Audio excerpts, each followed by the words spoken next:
TID confirmed. Engage. Engage. Be advised, friendlies. West and high ground and south. That's over. Copies all, will be engaging. This will be running 30 millimeter. You got 4 individuals. Got a whole bunch of guys right there maneuvering. We'll be engaging. 최근 러시아군을 두려움에 떨며 화가 난 푸틴이 직접 우선 제거 순위로 명령한 미국의 다연장 로켓포 하이마스가 우러 전쟁의 전세를 뒤바꾸는 게임 체인저가 되고 있습니다. 강철비로 알려진 하이마스는 구경 227mm, 사거리 77km인 다연장 로켓포로 GPS를 활용한 정밀성과 단 한 발의 로켓포로 잠실구장 2개를 완전 폭격할 수 있을 만큼 폭발력이 뛰어납니다. 우크라이나는 미국이 지원한 하이마스 12대를 활용하여 러시아 주요 시설 200여 곳을 성공적으로 타격했으며 한 우크라이나 군에 따르면 하이마스를 자국에 도입한 후 러시아의 포격이 이전보다 10분의 1로 줄었고 자국군 사망 및 부상장병 숫자도 크게 감소하고 있다고 밝혔고 24일 외신에 따르면 우크라이나는 미국에게 더 많은 하이마스 100대를 미국에 요구했다고 합니다. 미국은 난감합니다. 러시아와의 확전으로 돌변될 경우의 수와 우크라이나 말고도 중국과 아프가니스탄 등 세계적으로 신경 써야 할 곳이 많다 보니 자국의 국방력에 구멍이 뚫릴 수 있기 때문입니다.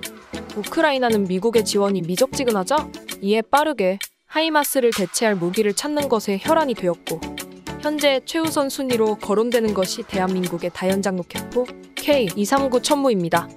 우크라이나 말고도 현재 미국을 제외한 군수품 산업에서 가장 핫한 나라가 바로 대한민국입니다.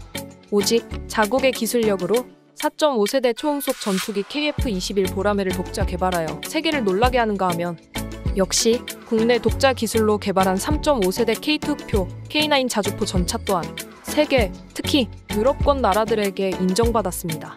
2022년 7월 29일 한국은 폴란드에게 K2 전차 800대, FA-50 경공격기 총 48대, K9 자주포 600문 등 최소 24조 원 이상의 수주 계약을 따내며 K방산 수출 신화를 이뤄내며 세계 K방산의 기술력을 자랑했습니다. 계약 체결권자인 마리우시 부아슈차크 폴란드 부총리 겸 국방부 장관은 인터뷰에서 우크라이나 지원으로 인한 전력 공백을 채우기에는 가격 도입 시기 등을 고려했을 때 한국보다 나은 국가는 없었다 라고 발언하여 유럽권 국가들에게 큰 충격을 안겨주었습니다. 그렇다면 이번 러시아와의 전쟁으로 하루하루가 촉박한 상황에서 우크라이나 등 서방 국가들이 앞다투어 찾고 있는 미국의 하이마스, 대용 전략 자산인 후방부의 화력 끝판왕 K239 천무는 왜 세계에서 그토록 권하고 있을까요? 우리나라는 6.25 전쟁 이후 현재까지도 북한과의 용로를 통한 마찰이 자주 일어나고 있으며 북한군의 남하를 저지하기 위해 남한의 많은 젊은이들이 휴전선에 배치되어 있습니다. 한반도는 산악지형이 많아 포는 북한군의 진력 진격 방해에 가장 중요한 수단인데요. 이것이 한국이 자국을 넘어 세계에서 가장 큰 화력을 자랑하는 국가 중 하나인 이유입니다. 이러한 포 중에서도 끝판왕은 당연 다연장 로켓포입니다. 1970년 북한의 방사포에 맞서 대응할 전력이 필요했던 한국은 연구를 시작하여 1978년 우리나라 첫 다연장 로켓포인 K136 구룡이 탄생하였습니다. 구룡이란 이름은 한국의 첫 다연장 로켓포에 포가 날아가는 모양이 마치 9마리의 용이 승천하는 모습과 같다고 하여 구룡이라 지어졌습니다.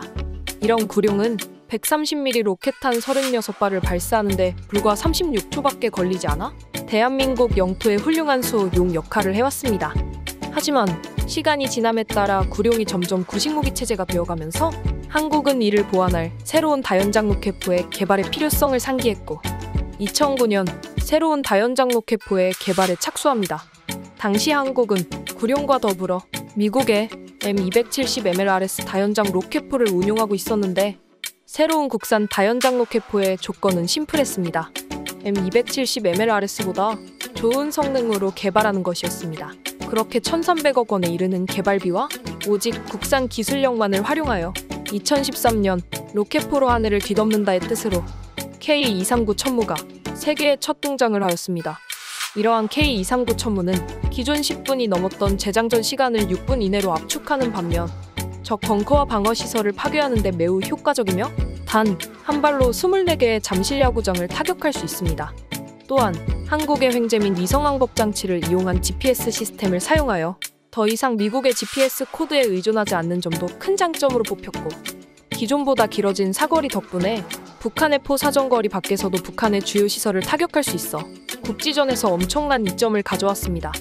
이러한 독자 개발로 만들어진 천무는 실전 배치부터 세계를 놀라게 하며 수많은 나라가 관심을 보였습니다.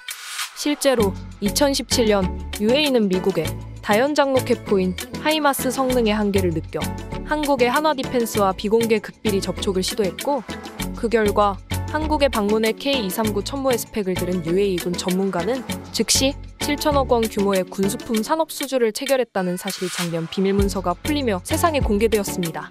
이는 한국의 탄도미사일은 미국이 자랑하는 순항미사일보다 크기도 크며 요격도 더 힘들기 때문에 실천 면에서는 더 낫다고 판단했다는 UAE 당국의 분석이 있었습니다. 이렇듯 지금 한국의 방위산업은 나날이 그 규모가 커져가고 있습니다.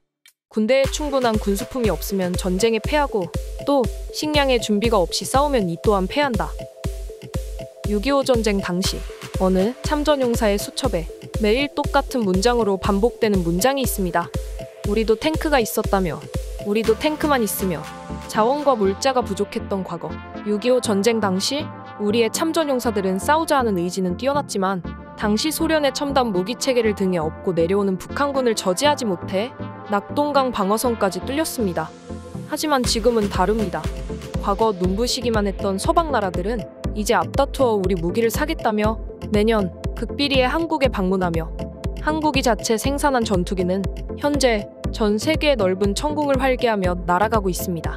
우리의 현재 국방기술력은 과거 용사들의 염원이었고 결국 이를 이루어냈다는 말을 마지막으로 오늘 준비한 영상은 여기까지입니다. 시청해주셔서 감사합니다.